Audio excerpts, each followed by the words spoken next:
Before we started PDX Wraps in my garage, my last job was a design job at a corporation, and I had a real good mentor there. And when I told him that, hey guys, I'm thinking about leaving and doing my graphics full time, they were all for it.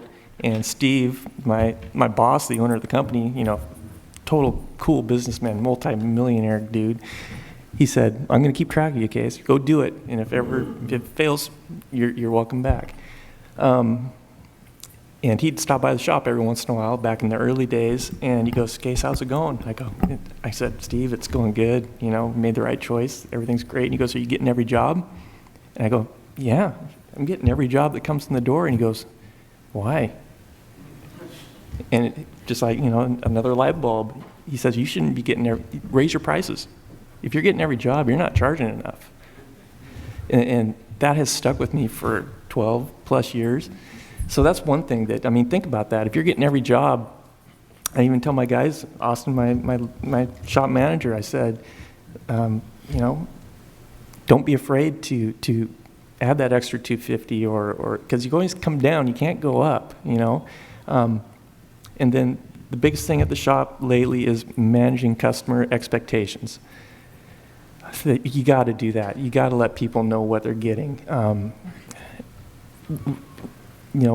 Luckily we haven't learned the hard way too many times, but if the customer knows exactly what they're going to get when they get it, you're going to be better off in the long run.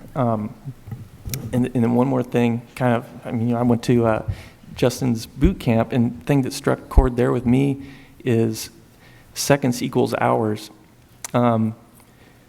You can waste a lot of time if you see a bad print coming off your printer and no one says anything about it, and that gets put on a truck, and then you walk by it and go, man, that looks bad. That shouldn't have happened. You just wasted a day. I should have just stayed home and mowed the lawn, because I'm coming back tomorrow and redoing that. So, I tell the guys, everybody keep an eye on everything going on, and if you see something, don't hesitate to question it. The sooner we figure out there's a problem, the sooner we can fix it. So those are kind of three things that kind of stick with me. And one more thing. And I tell my guys also, if you're thinking about what's going on today, you're running behind. I try to get them to focus on what's happening next Thursday. Do we have what we need for that job coming in next Thursday?